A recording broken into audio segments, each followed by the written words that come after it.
एक मासूम सा क्यूट सा बच्चा जो अपने सारे टीचर्स का फेवरेट था, पढ़ाई में अच्छा था, स्पोर्ट्स में भी अच्छा था और अपने सारे फ्रेंड्स में पॉपुलर भी था, वो एकदम से देखते देखते वायलेंट क्रिमिनल कैसे बन गया।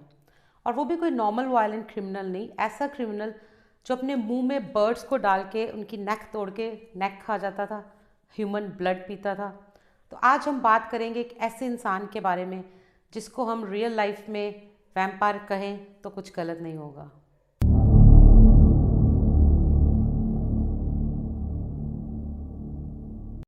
हाय, this is Daisy here. Welcome to my show Daisy investigates.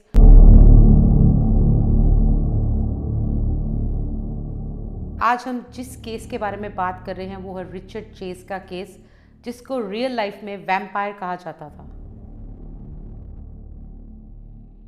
Richard chase 23 मई 1950 को सैक्रामेंटो, कैलिफोर्निया, यूएस में पैदा हुआ था। उसके फादर का नाम था रिचर्ड चेज सीनियर और मदर का नाम था बेट्रिस। जो फादर था वो कंप्यूटर का काम करता था, जो मदर थी वो स्कूल टीचर थी। रिचर्ड का जो फादर था रिचर्ड चेज सीनियर, वो बहुत एक अब्यूसिव और स्ट्रिक्ट काइंड का पेरेंट था। रिपोर्ट्स में है कि जब वो 2 साल का था तब उसका फादर उसको फोर्स फीडिंग करता था, मतलब ज़बरदस्त उसको खाना खिलाता था और जब तब तक खिलाता रहता था जब तक रिचर्ड वॉमिट नहीं करता। जब रिचर्ड 4 साल का हुआ तो उसके घर एक सिस्टर आई जिसका नाम था पामेला। पामेला ने बताया कि जब वो छोटी थी तो उसने अपने फादर को देखा है कि वो रिचर्ड को कितने बुरी तरह से मारते थे। और एक बार तो उसने एक इंसिडेंट बताया कि जिसमें रिचर्ड के फादर उसको ऐसे पूरी तरह से शेक करके दीवार पे मार दिया। अपनी वाइफ को भी मारता था, पीटता था, बेसिकली बहुत अब्यूसिव था। इसकी वजह से जो उसके फादर और मदर का रिलेशन था वो इतना कुछ अच्छा था नहीं और इवेंचुअली धीरे धीरे उन्होंने डिवोर्स ले लिया। अगर हम स्कूल की बात करें तो स्कूल में जो रिचर्ड था वो बहुत एक वेल बिहेव्ड बच्चा था, टीचर्स को बहुत पसंद था, अपने सारे फ्रेंड्स में भी बहुत पॉपुलर था और जिसके भी घर में कोई बर्थडे पार्टी होती थी हमेशा रिचर्ड को वहाँ इनवाइट किया जाता था और उसके सारे फ्रेंड्स के पेरेंट्स भी रिचर्ड को बहुत पसंद करते थे। बट उसके फादर का जो अब्यूज़ था वो धीरे धीरे रिचर्ड चेज के ऊपर हावी होता गया। एक इंसिडेंट में उसकी मदर ने बताया कि जब वो छोटा था तो उसने देखा कि जो रिचर्ड है उसने एक कैट को मार के उसको फ्लावर्स जो होते हैं उसके नीचे दबाया हुआ, पर उसने वो अननोटिस किया, उसने उस चीज़ को ध्यान नहीं दिया। तो मैं यहीं पर आपको एक चीज़ ज़रूर कहना चाहती हूँ, बच्चों की साइकोलॉजी बहुत वीक होती है, तो आपको जिस डायरेक्शन में ले जाओगे उस डायरेक्शन में चले जाते हो। तो इसलिए कभी भी आपको लगे कि आपका बच्चा आपसे कुछ बात करना चाहता है तो प्लीज़ कभी डांटो मत उससे, उसकी बात सुनो कि वो कहना क्या चाहता है। टीनेज ईयर में जैसे हर किसी का कोई ना कोई आइडल होता है, तो वो भी एक ग्रुप था जिसको अपना आइडल मानता था, वो था जेम्स यंग गैंग। वो बेसिकली 90th सेंचुरी में अमेरिका के one of the famous outlaws जैसे ये हम कहते हैं कि यही जो होते हैं गुंडास टाइप भाई, जो कि बचपन से टीनेज ईयर से जो थोड़ी इंक्लिनेशन है ना वो ये नेगेटिव चीज़ों की तरफ, गुंडों की तरफ, इनकी तरफ बढ़ना शुरू हो गई थी। स्कूल के बाद जब वो हाई स्कूल में गया तो उसको एक लड़की मिली जिसका नाम था लिबी क्रिस्टोफर। उन दोनों का रिलेशन 1 साल चला पर इवेंचुअली उनके रिलेशन एंड हो गया, क्योंकि उसका रीज़न क्या था, जो रिचर्ड चेज था ना वो फिजिकली लड़कियों के साथ इंटीमेट नहीं हो पाता था, क्योंकि उसको इरेक्टाइल डिसफंक्शन था, जिसे हम हिंदी में निपुंसकता भी कहते हैं। तो इसलिए वो लड़कियों के साथ इंटीमेट हो नहीं सकता था, तो इस वजह से उसके धीरे धीरे इवेंचुअली कोई भी जो रिलेशन है वो कभी भी सक्सेसफुल नहीं हुआ, हर रिलेशनशिप एंड ही होती गई। जब हॉस्पिटल में गया तो हॉस्पिटल में उसको डॉक्टर ने बोला कि तेरे को इरेक्टाइल डिसफंक्शन है और ये जो इसकी वजह है वो है रेज मतलब अपने अंदर ना एक नफरत जो तेरी है उसकी वजह से तेरे को ये प्रॉब्लम है। पर जो रिचर्ड चेज है उसके अपने दिमाग में एक फितूर बढ़ गया कि ये सब इसलिए है मेरे साथ, मैं फिजिकली लड़कियों के साथ इंटीमेट इसलिए नहीं हो सकता क्योंकि मेरे में खून की कमी है। तो उसके दिमाग में ये आ गया कि मेरे में खून की कमी है, मुझे खून की कमी पूरी करनी है। तो उसने फिर उस पॉइंट से उसका वो सिलसिला स्टार्ट हो गया। उसने क्या किया कि आसपास के जो जानवर होते हैं, बर्ड्स वगैरह या कोई कैट या कोई भी ऐसा जानवर मिलता था उसको पकड़ता था, मारता था और उसका ब्लड जो पीना शुरू हो गया। 1971 में एक बार ये पुलिस ने रिचर्ड चेज को पकड़ लिया क्योंकि उसके पास मरवाना मिला था। वो मरवाना मतलब वो ड्रग्स में स्टार्ट हो गया था, वो डिफरेंट टाइप के ड्रग्स वगैरह लेता था, अल्कोहलिक भी था। तो पुलिस ने उसको पकड़ा, बट उसके फादर के साथ उसके ऐसे रिलेशन थे कि जब भी ऐसा कोई बच्चा गलती करता है तो हर पेरेंट्स को होता है कि हाँ हम अपने बच्चे को पुलिस के साथ, पुलिस केस है अगर तो हम उसकी हेल्प करें। पर रिचर्ड चेज के फादर ने सीधा मना कर दिया कि मैंने अपने बेटे के लिए कोई लॉयर नहीं रखना, मैंने कुछ नहीं करना, मतलब अपना एकदम से इनकार ही कर दिया कि उसने मुझे बहुत ज़्यादा डिसअपॉइंट किया तो मैंने अपने बेटे के लिए कोई लॉयर वॉयर नहीं रखना। अपने फादर के साथ वो एपिसोड के बाद वो ना उस थोड़ा सा डिप्रेस रहने लगा, ड्रग्स में बहुत ज़्यादा हो गया, ज़्यादा ओवरडोज लेने लग पड़ा ड्रग्स की, इसकी वजह से उसको हाइपोकॉन्ड्रिया हो गया और उसको हमेशा ये लगने लग पड़ा कि जो मेरी पल्मोनरी आर्टरी है वो कहीं ले गया। पल्मोनरी आर्टरी अपने हार्ट में होती है जिससे ब्लड जो है बॉडी में सर्कुलेट होता है, तो उसको ये लगना शुरू हो गया कि मेरी जो पल्मोनरी आर्टरी है वो कोई ले गया, मेरे पास है नहीं, इसलिए मेरी हार्ट बीट रुक रही है। कभी उसको ये लगना शुरू हो जाता था कि जो मेरे क्रेनियल बोन्स है, क्रेनियल बोन्स जो होती है, जो हमारे स्कल में जितनी भी बोन्स होती हैं, उसको लगता था उसकी ना मूवमेंट्स हो रही हैं। उसके ऐसे धीरे धीरे दिमाग में ना ऐसे थोड़ा सा नुक्सा पड़ना शुरू हो गया कि मेरे ब्रेन दिमाग में ये जो स्कल के ऊपर जितनी भी बोन्स हैं वो मूव हो रही हैं। तो उसने पूरा का पूरा अपना हेड शेव करवा लिया, इसलिए कि देखने के लिए कि मेरी जो बोन्स हिलती है मैं उसका ध्यान रखूँ कि मतलब कोई मेरी बोन्स तो नहीं लेके जा रहा। तो उसने क्या किया, उसे लगा कि हाँ भाई मैंने तो जानवरों का ब्लड पिया था तो मेरी वो प्रॉब्लम तो ठीक हो गई है। बेसिकली वो प्रॉब्लम उस वजह से ठीक नहीं हुई थी, ब्लड पीने से नहीं हुई थी। मैं क्लियर कर दूँ, उसकी वो जो इरेक्टाइल डिसफंक्शन था वो इसलिए था क्योंकि उसमें रेज थी, उसमें गुस्सा था मतलब सबके लिए। उसकी वजह से वो हमेशा उसकी जो सेक्सुअली एक्टिव चीज़ होती है वो डिप्रेस हो जाती थी, वो कुछ कर नहीं पाता था। एनिमल्स हर्ट करने शुरू कर दिए, नेबर्स में कोई भी किसी का डॉग दिखता था उसको उठा के ले आता था, मार के उसका ब्लड पीता था और उनके जो ऑर्गन्स होते थे उसको कोक में और ब्लेंडर में डाल के अच्छे से ब्लेंड करके स्मूदी बना के उसके वो स्मूदी पी जाता था। उसे लगता था कि मैं इससे ठीक हो जाऊंगा।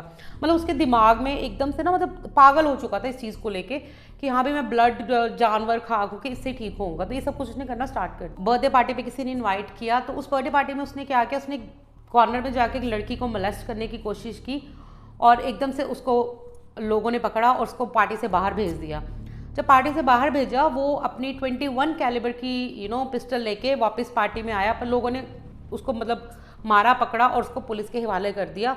और इस बार फॉर्चुनेटली जब पुलिस को पकड़ लेके गई, पर उसके फादर ने इस बार ही जैसे लास्ट टाइम मरवाना की पोजेशन में उसको नहीं लॉयर भी नहीं कराई, इस बार उसके फादर ने उसको बेल करवा दी और बेल करवा के उसको घर ले आए। 1973 में रिचर्ड चेस को अमेरिका रिवर हॉस्पिटल में साइक वार्ड के अंदर एडमिट करा दिया गया क्योंकि उसके थोड़े दिमाग में जैसे आपको हरकतों से पता लगी गया कि थोड़ी प्रॉब्लम थी। पर उसकी मदर उसको वहाँ से ले आई वापस, और वापस लाने के बाद उसके मदर और फादर के साथ वो रहना शुरू हो गए। जब वो हॉस्पिटल से बाहर निकला तो हॉस्पिटल वालों ने उसका नाम रख दिया हुआ था ड्रैकुला। साइक वार्ड में उसका जो रूम था, रूम में कोई बर्ड या बाहर कोई पर बर्ड मिलता तो वो क्या करता था, बर्ड्स को मार देता था, का ब्लड पीना शुरू हो जाता और धीरे धीरे उसने उसके बर्ड्स के ऐसे खाना शुरू कर दिया। तो इस वजह से उसका नाम ड्रैकुला पड़ गया था। इंसिडेंट तो बताया जाता है कि उसने अपनी मदर के साथ किसी बात पे आर्गूमेंट हुआ, उसने अपने मदर को स्लैप करके ज़ोर से ग्राउंड पे पुश कर दिया, उसके मदर को काफ़ी चोट वोट भी आई थी।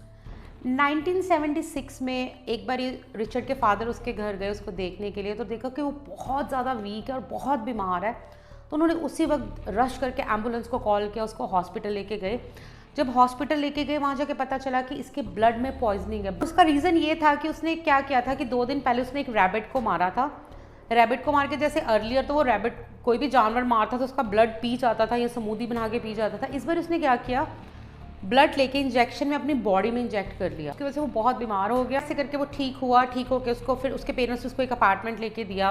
उसके पास डिफरेंट रूममेट्स भी आते थे रहने के लिए, पर उसके साथ कोई टिक नहीं पाया रूममेट, क्योंकि रूममेट्स की शिकायत थी कि ये हमेशा ना घर में मतलब ऐसे नेक घूमता रहता है, कपड़े नहीं पहनता। हमारे घर में गेस्ट भी आए, इवन कोई लड़की भी आए तो ये कपड़े नहीं पहनता और बहुत डर्टी है। पर उसके मदर उसके अपार्टमेंट में उसको मिलने गई तो उसने देखा कि जब वो घर पहुंची तो एक रिचर्ड चीज़ एक कैट को लेकर ना उसको ऐसे बीच में से ऐसे फाड़ रहा है, ऐसे मतलब ऐसे एकदम से उसके टुकड़े कर रहा है। उसकी मदर देख के डर ज़रूर गई, उसने पुलिस को कुछ भी नहीं बताया इसके बारे में। उसकी मदर ने फिर से इग्नोर कर दिया। अगर शायद वो पहले बता दी होती तो जो आगे इसने जो और डरावना करना वो ना करता। 1977 के दिसंबर 23 को क्रिसमस आने वाला था। खूब एक्साइटमेंट थी कि मैं अपनी फैमिली के साथ टाइम स्पेंड करूंगा। पर रिचर्ड की मदर ने क्या बोला उसे कि तू भी मेरे क्रिसमस पे मेरे घर में इनवाइटेड नहीं है। उस चीज़ से इससे इतना ज़्यादा गुस्सा आया कि उसने अपना 21 कैलिबर का पिस्टल लिया और ईस्ट सैक्रामेंटो की तरफ ड्राइव करना शुरू कर दिया। वहाँ जाके वो एक जगह रुका, ग्रॉसरी स्टोर के बाहर। 50 ईयर्स ओल्ड आदमी खड़ा हुआ था, एम्ब्रोस ग्रिफिन। उसने बिना कुछ सोचे बिना कुछ समझे उसके ऐसे पिस्टल से फायरिंग की और उसके चेस्ट में 2 गोलियां मारी और वो ऑन द स्पॉट उसकी डेथ होगी। पर फिर भी किसी को पता नहीं चला कि ये सब कुछ इसी नहीं किया, वो फिर बच के निकली। एम्ब्रोस ग्रिफिन को मारने के 2 हफ्ते बाद वो ऐसे घूमता घूमता ना लोगों के घरों में देख रहा था। एक घर में गया तो देखा वो घर लॉक था। तो उसके दिमाग में वो बैठ के कि अगर कोई भी घर लॉक हुआ करेगा तो इसका मतलब मैं उस घर में इनवाइटेड नहीं हूँ, पर हाँ अगर कोई घर खुला होगा तो मैं उस घर में जाऊँगा और मैं जो करना चाहूँगा मैं कर दूँगा। तो बस ये सिलसिला चलता रहा। वो ऐसे लोगों के घर देखता था, कोई घर खुला हुआ तो अंदर से जाके चोरी वोरी कर लेनी, सामान चोरी कर लेना, वहाँ पर घर का सामान तोड़ वोड़ देना, मतलब ऐसे पागलों वाली हरकतें करनी उसने शुरू कर दी। ठीक है, जब वो घर देखता था तो एक बार वो एक डेविड और ट्रेसा के घर में घुस गया। उस घर में सिर्फ टेरेसा थी क्योंकि डेविड अपने काम पे गया था। ट्रेसा 3 मंथ्स प्रेग्नेंट थी। उसने घर एंटर करते ही सीधा टेरेसा के हेड के ऊपर 3 शॉट किए और वो ऑन द स्पॉट ही मर गई। मारने के बाद उसने क्या किया, उसकी बॉडी को लिविंग रूम से खींचता हुआ बेडरूम में लेके गया। बेडरूम में ले जाके उसने, वो ऑलरेडी मरी चुकी थी, पर उसने उसके नाइफ के साथ इतना ज़्यादा स्टैब किया, बहुत बुरे तरीके से स्टैब करने के बाद उसकी बॉडी से ब्लड निकलने लग पड़ा। तो उसने जाके योगर्ट दही वाला एक कोई बोल सा लेके आया, उसमें उसने ब्लड इकट्ठा किया और ब्लड पीना शुरू हो गया। बहुत ज़्यादा ग्रूसम एक्ट किए। मैं आपको अभी बता रही हूँ कि आगे बहुत ज़्यादा ग्रूसम बताने वाली हूँ, तो अगर आप थोड़े दिल के कमज़ोर हो तो प्लीज़ थोड़ा दिल वो कर लो अपना मजबूत, क्योंकि जब मैंने भी ये केस के बारे में पूरी स्टडी की थी तो मेरे को भी वो लगा था कि कैसे कैसे लोग हैं दुनिया में। टेरेसा की डेड बॉडी के साथ उसकी चेस्ट के लेफ़्ट साइड से निप्पल कट करके उसमें से जो ब्लड आ रहा था उसने वो ब्लड पीना शुरू कर दिया। उसने उसके टॉर्सो पे कट लगाने शुरू कर दिए। उसकी इंटेस्टाइन और स्प्लीन बाहर निकाल के साइड पे रख दी। बाथरूम में गया, वहाँ से एक बकेट लेके आया और जितना भी टेरेसा का ब्लड इकट्ठा हो रहा था वो उसने बकेट में इकट्ठा किया। सारा ब्लड बकेट में इकट्ठे करके बाथरूम में गया, वहाँ पर जो टब होता है टब में वो सारा ब्लड डाला और उसमें उसने अंदर जाके आराम मतलब लेट के नहाया ब्लड के अंदर। सब करने के बाद जो उसने इससे भी घटिया चीज़ की, जो मुझे मैं मतलब बोलते हो रहा है but I have to tell you about the case. उसने जाते वक्त टेरेसा के मुंह के अंदर बाहर से डॉग शिट इकट्ठी करके टेरेसा की डेड बॉडी के मुंह के अंदर डाल के उसको छोड़ के चला गया। पकड़ा फिर भी नहीं गया क्योंकि पुलिस को मिल ही नहीं पा रहा था कि कौन इंसान है, कौन ये सीरियल किलर है जो ये हरकतें कर रहा है। पुलिस को कुछ नहीं मिल पाया। उस 1978 में एक घर में एक लेडी थी जिसका नाम था एवलिन। वो अपने बाथरूम में नहा रही थी। बाहर लिविंग रूम में उसका नेबर था डैनी। वो एवलिन का बेटा 6 साल का जेसन और उसका 22 मंथ्स ओल्ड नेफ्यू डेविड उनको बेबीसिट कर रहा था लिविंग रूम में। एकदम से रिचर्ड ने दरवाज़ा खोला तो देखा खुल गया। वो सीधा से अंदर आया। अंदर आके उसने आते ही डैनी के सर पे गोली मारी। डैनी मर गया। ये देख के जो उसका एवलिन का 6 साल का बेटा था जेसन, वो भाग के अपने मदर के रूम में गया तो वो पीछे पीछे गया। उसने जेसन को भी मार दिया और उसने एवलिन को भी शूट करके मार दिया। एवलिन को मारने के बाद उसने एवलिन की डेड बॉडी के साथ रेप किया और उसके बैक से प्राइवेट पार्ट के अंदर 22 टाइम्स स्टैब किया। ये करने के बाद जो उसका 22 मंथ्स का नेफ्यू था डेविड, उसको बाथरूम में जाके उसका सर को स्मैश करके मार दिया। इतनी देर में क्या हुआ, जब ये सब कुछ कर रहा था तो उसकी एकदम से बाहर बेल बजी, क्योंकि जो उसका एवलिन का सन था जेसन, उसके साथ किसी एक बच्चे की प्ले डेट थी, किसी बच्चे ने उसके साथ खेलने आना था।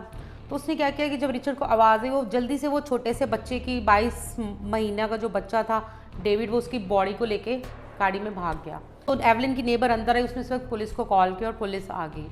जब वो उस बच्चे को घर लेके गया उसने उस बच्चे के पेनिस को काट के उसको स्ट्रॉ बनाया। मुझे पता है बहुत ज़्यादा ग्रूसम चीज़ें हैं, मैं सोचते ही मतलब मुझे हो रहा है, बट उसने उसको स्ट्रॉ बना के टॉडलर जो था उसकी पूरी बॉडी से ब्लड पिया। तो आप सोचो कि कितना ज़्यादा घटिया और दरिंदा किस्म का वो इंसान हो। वाला केस एवलिन का इतना ग्रूसम था, इतना डरावना था कि पुलिस ने FBI को बुलाया। FBI में जो प्रोफाइलर्स होते हैं, जो मतलब प्रोफाइल बताते हैं कि किस किस टाइप का ये बंदा हो सकता है जो ये सीरियल किलर है, उन्होंने एक प्रोफाइल सी बना के न्यूज़ में डाल दी। जनवरी 1978 में एक लेडी थी नैन्सी होल्डन, उसने न्यूज़ में FBI की जो प्रोफाइल देखी सीरियल किलर के बारे में, उसने पुलिस को कॉल करके बताया कि जो प्रोफाइल बता रहे हो वो मुझे लगता है कि हमारे घर के पास एक लड़का रहता है रिचर्ड चेज, ये उसके साथ बहुत ज़्यादा मैच करता है। ये सुनते ही पुलिस ने एकदम से सीक्रेट अटैक किया और जब उसके घर पहुँचे, उसके घर गए, उन्होंने घर जाके देखा उसके पूरी सीलिंग, वॉल्स, फ्लोर्स, घर के स्विच, जितने भी बर्तन थे, फ्रिज थी, हर जगह ब्लड ही ब्लड था। बर्तन में ब्लड रखा गया था जो वो उबालता था। घर में 3 ब्लेंडर्स थे, वो तीनों ब्लेंडर्स में बॉडी पार्ट्स की स्मूदीज़ बनी हुई थी। फ्रिज के अंदर ह्यूमंस के ब्रेन, अलग अलग बॉडी पार्ट थे। तो ये सब देख के पुलिस इतना डर गई, उन्होंने उसी वक्त को अरेस्ट किया और उसने अपने साथ ले गया। मई 1979 में रिचर्ड चेस का ट्रायल स्टार्ट हुआ। उसने अपनी तरफ से प्लीड किया, उसने रिक्वेस्ट की कि मैं गिल्टी नहीं हूँ, मैं इंसेन हूँ, इसलिए मुझे सज़ा मत दी जाए, मुझे मेंटल असाइलम में भेज दिया जाए। पर जितने भी लॉयर्स थे, अटर्नीज थे, उन्होंने बोला कि नहीं, ये इंसान ने बहुत गंदा किया है, इसको सज़ा मिलनी ही चाहिए।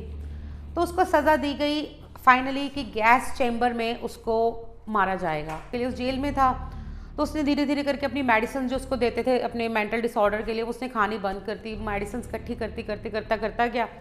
और एक पॉइंट ऐसा था क्योंकि मेडिसिन ले नहीं रहा था, मेंटली वो और ज़्यादा उसका मेंटल डिसऑर्डर कुछ ज़्यादा ही बढ़ गया। उसने अपने आप को मार लिया और सुसाइड कर लिया। दिसंबर 1979 में वो अपनी जेल में मरा हुआ पाया गया। जैसे मैं हमेशा कहती हूँ, जो बुरे का अंत हमेशा बुरा ही होता है। बचपन उसका बुरा था, काश अगर पेरेंट्स सही पॉइंट पर उसको संभाल पाते तो ये सब कुछ ना करता। शायद वो अपना जो अंदरली चीज़ है वो किसी को बताता, तो किसी के साथ शेयर करता, तो शायद उसको कोई हेल्प मिल सकती थी। पर उसने अपने ही दिमाग में चीज़ें सोच सोच के एक अच्छा प्यारा क्यूट सा बच्चा जो टीचर्स का फेवरेट था, उससे वो एकदम वायलेंट क्रिमिनल बन गया, जिसको हम रियल लाइफ में कह सकते हैं कि अगर वैम्पायर होता असल में, जो हम बचपन से कहानियाँ सुनते हैं ड्रैकुला वैम्पायर, अगर वो होता है तो वो एकदम रिचर्ड चेस जैसा ही होता है। तो गाइस, होप आपको आज का मेरा केस रिचर्ड चेस का, जिसको एक वैम्पायर किलर भी कहते हैं, अच्छा लगा हो। अगर आप ऐसे और केसेस देखना चाहते हैं, आप और ऐसे इंसेन लोगों के बारे में जानना चाहते हैं, तो प्लीज़ उसके लिए आपको क्या करना होगा, मेरा चैनल सब्सक्राइब करना होगा, मेरी वीडियोस शेयर कीजिए अपने फ्रेंड्स के साथ। और अगर आपको कोई ऐसा केस लगता है जिसके बारे में आप जानना चाहते हैं, तो प्लीज़ आप मुझे कमेंट सेक्शन में बताएं, मैं उसके बारे में भी अच्छे से इन्वेस्टिगेट करके सारी डिटेल्स आपको बताऊंगी, क्योंकि मेरा काम ही क्या है, डेजी इन्वेस्टिगेट्स। तो गाइस, मिलती हूँ आपको एक नए एपिसोड के साथ, एक नए केस के साथ और एक नए क्रिमिनल के साथ। जुड़े रहिए डेजी कौर के साथ। Bye guys.